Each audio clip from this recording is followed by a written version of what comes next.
What's up, YouTube? What's going on, everyone? We're back with an all-new edition. I think this will be our 8th installment of Fired Up. Fired Up. As you can see, Beric will not be here today. He had a family emergency that he has to deal with. But he's with us in good spirits, though. So Beric will definitely see you on the next one there, hopefully. Man, what to get into today, man. Let's game one and game two. Man, Toronto's defense was probably one of the best that I ever seen. Um, I don't know if it was Golden State being rusty with the 10-game layoff, um, but the matchups favoring Toronto. There was a lot of times that Steph Curry got switched on to Siakam there. Toronto's length, they are long in almost every single position except maybe the one position. Fred VanVleet and Kyle Lowry, they're about 6 foot, 6'1", but everywhere else, man, you look at Siakam matching up with Draymond Green. He looks like a baby Draymond Green, man. Siakam 6'9". Draymond is about maybe 6'5". That's with shoes on. So, man, but so you have Marcus Gasol was actually Defensive Player of the Year. His passing out of the double team was just incredible. And I guess when you look at what Toronto had to face with the Bucks in the last series, there wasn't no passing out of the. Brook Lopez is not really a great passer, but when you look at Marcus Gasol, he gets doubled. The ball actually gets released immediately. So this Toronto team is really incredible in terms of their passing, and sometimes Kawhi a little bit, the ball sticks a little bit, and that's going into game two there. They were relying too heavily on Kawhi Leonard there.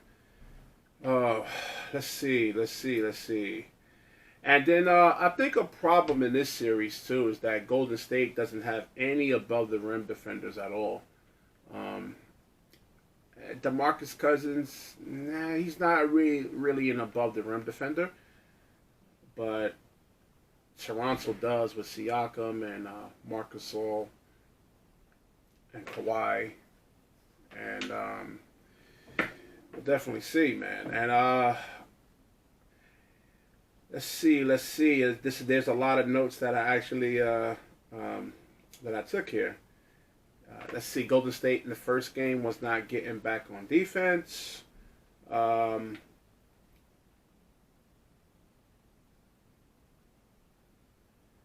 Second game, they made that adjustment there. Nick Nurse running plays for multiple players in game one. He seen Danny Green actually posting up, and I think the big problem in this series is actually Golden State's bench, where they didn't really add any pieces. When you look at other championship teams, Michael Jordan's Bulls. They won championships. They kept adding players, adding pieces. You got to keep adding players, and I think Golden State's bench will be an actual problem in this one. And you actually seen that when DeMarcus Cousins was out there, he kept getting burned in the pick and rolls. So we'll see in game three here if he can actually, well, we'll see. Looney's out. He was actually really their best pick and roll defender. He's a big that can actually move laterally. All right, so game three, I have Oh, also, who could forget Klay Thompson hurting his hamstring? That's not good. That's not good. I had a hamstring injury. Man, I tweaked mine. I think it was about maybe 10 years ago, and I was out for a month just for a tweak. So just not being able to play for 1 month. So well we'll actually see what happens there. All right. Now one of my boys, Sam, he had asked me if Nick Nurse and Kawhi actually coming to Toronto, was that actually, I forgot the actual context of his question. I forgot exactly how he actually put it though, but now he asked me basically, DeRozan and Dwayne Casey leaving, and Nick Nurse and Kawhi actually coming in. Is this the reason why they actually in the NBA Finals? And my question to that is that we wouldn't know, because Nick Nurse would actually have to coach the exact same roster that Toronto had when DeRozan and Lowry was actually there. And basically,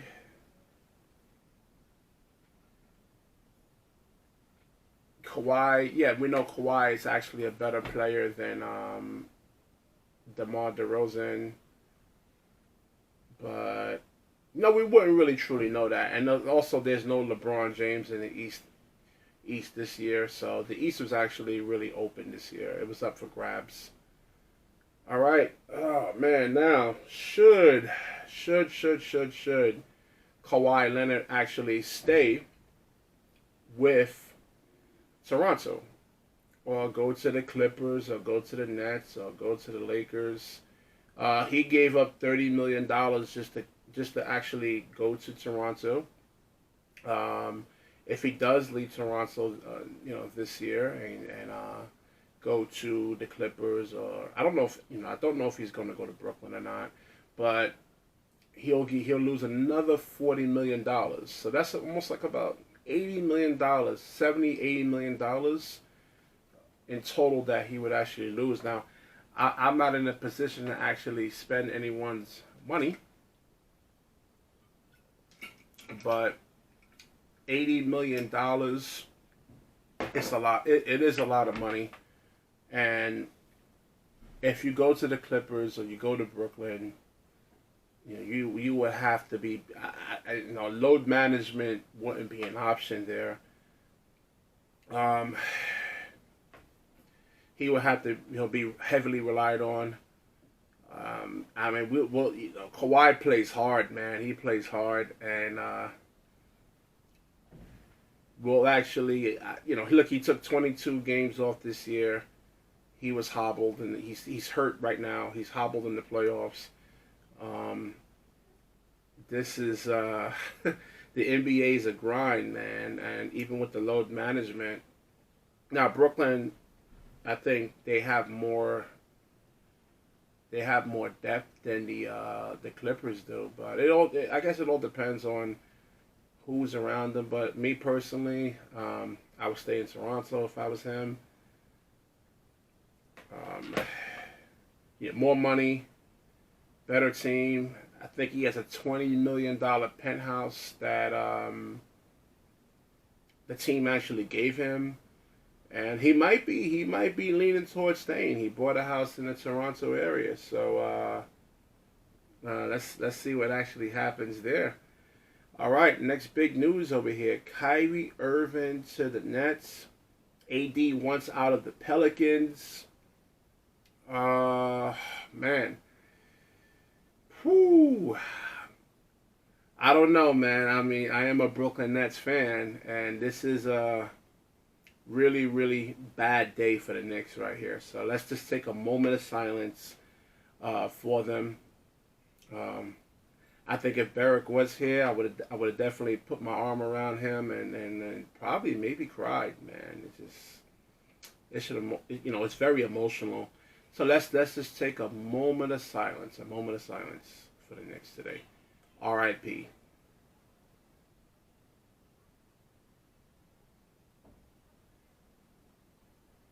Now, there's always chance for a resurrection now. So,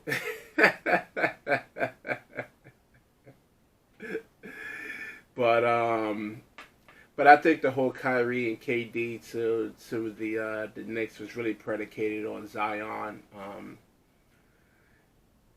going to the Knicks, being drafted by the Knicks, and that's why I think it was categorically important that the Knicks got that pick. They had to get that pick, and that's why a couple of episodes ago I was just like so screaming. I was so angry that we didn't get the pick. I'm like, man, oh man, man, man, man, man. Whew. KD to Brooklyn, or the Knicks, or the Clippers. Again, I mean, the Golden State Warriors are 32-1 without Kevin Durant, and he had a calf injury. I don't think he's returning this series. That's the one thing, but he can actually take a lot of games off next year. I think if he goes to the Knicks, he would have to really, really carry carry the team, and I don't think he's really worried about the media too much. I heard a lot of things this morning saying that, oh, the media, that will be an actual problem. I don't think he's really worried about that too much. But if he goes to Brooklyn, All right, let's say, Kyrie Irving, D'Angelo Russell, Karis LeVert, Kevin Durant, Jared Allen. That's actually that's actually a really good team. I think they could probably be depending on what the Milwaukee Bucks do. Now, the Milwaukee Bucks, they said they have to make changes. Giannis is actually saying they want to actually keep the same team. But, again, like I was just highlighting earlier, you have to add, you have to keep building and getting better pieces. So, Brooklyn, yeah, I think they would. Can they get past the Bucks? It all depends on what the Bucks actually do. I think Giannis is really 2 or 3 years away, in a sense, though. He needs to be a knockdown three-point shooter. He can't just be a decent three-point shooter.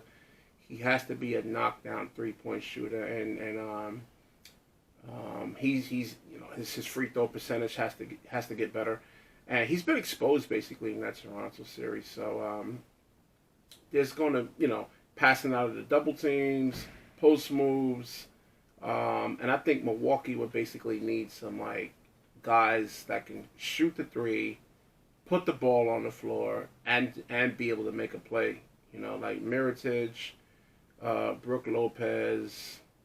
Those guys are really good three-point shooters, but I think if you close out on those guys, they can't make an extra play. I just, especially Mirotic. I mean, Brook Lopez, not even Brook. I'm just really thinking about it. Not even Brook Lopez. Houston, yeah. So Houston's actually below. They actually want to blow up their entire roster next year.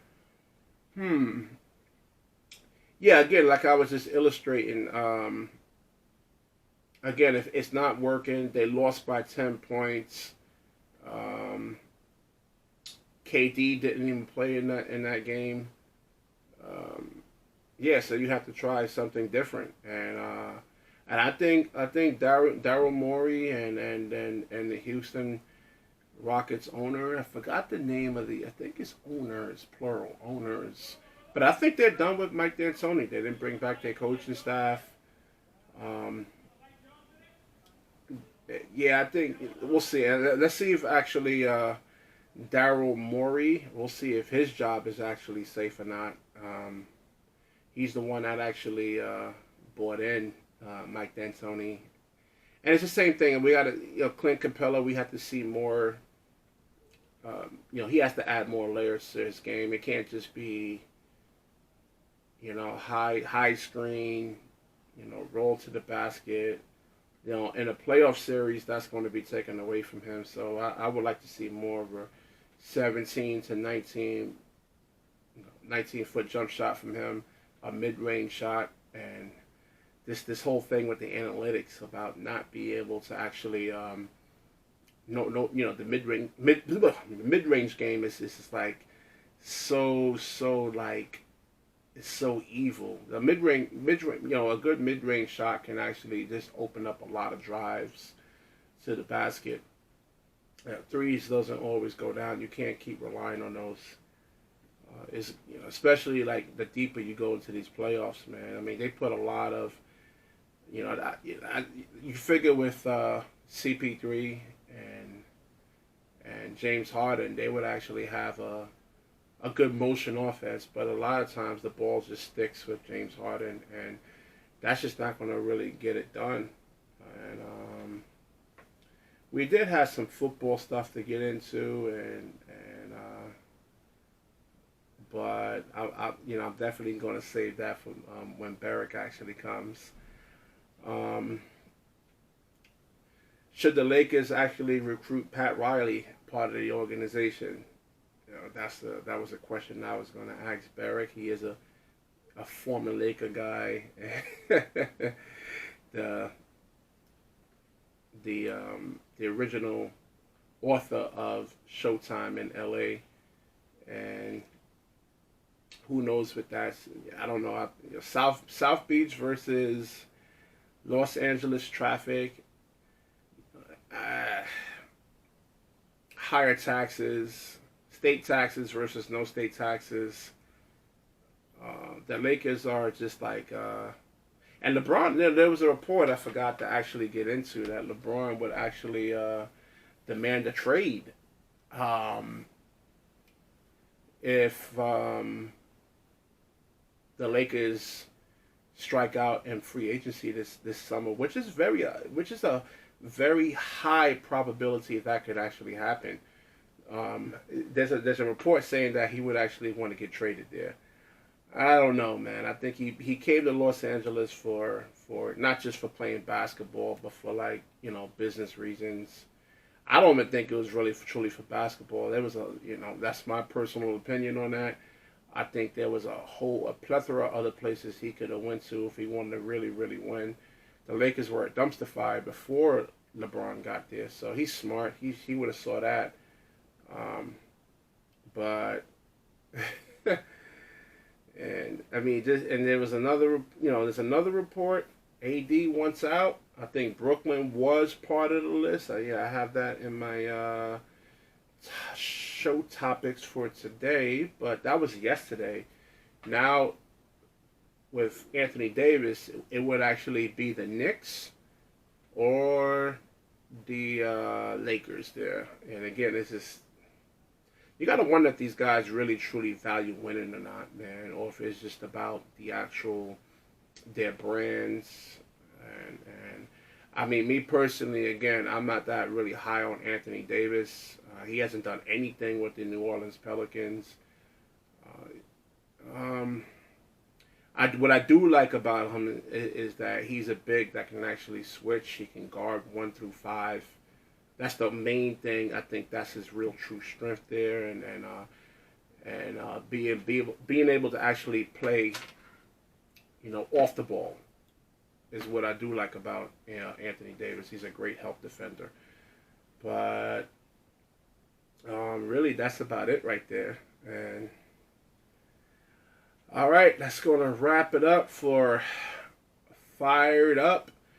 We're going to try to keep these shows a little bit shorter because of YouTube and from what the research that I'm that I'm actually seeing is that people have the the attention span of a goldfish. And I'm like, oh man, that cannot be true. I really don't want to think about that of my fellow human beings. That I think, but I was watching a review on a 2019 Jeep Grand Cherokee, and the person that was actually doing the review, he had um, a 40-minute video right there. He had a 40-minute video, and I was arguing with somebody in the comments. The person said that, oh man, this is too long.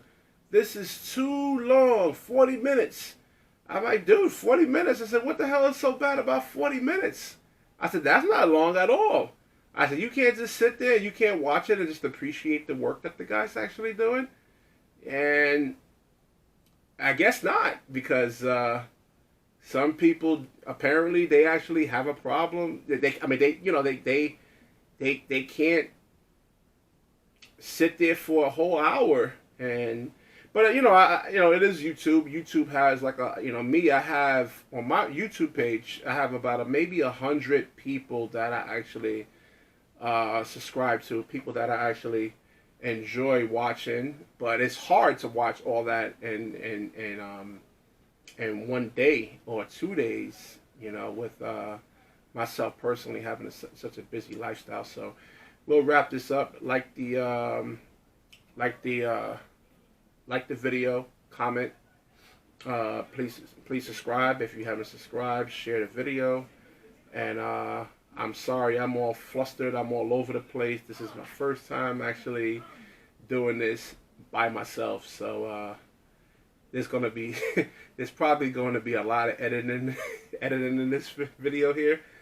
Oh man, it's a lot of editing I have to do. But I have to do this is actually my 5th take right here, man. I started off, I was just a little nervous, and I had to stop the video, start it all over again, stop the video, start it all over again.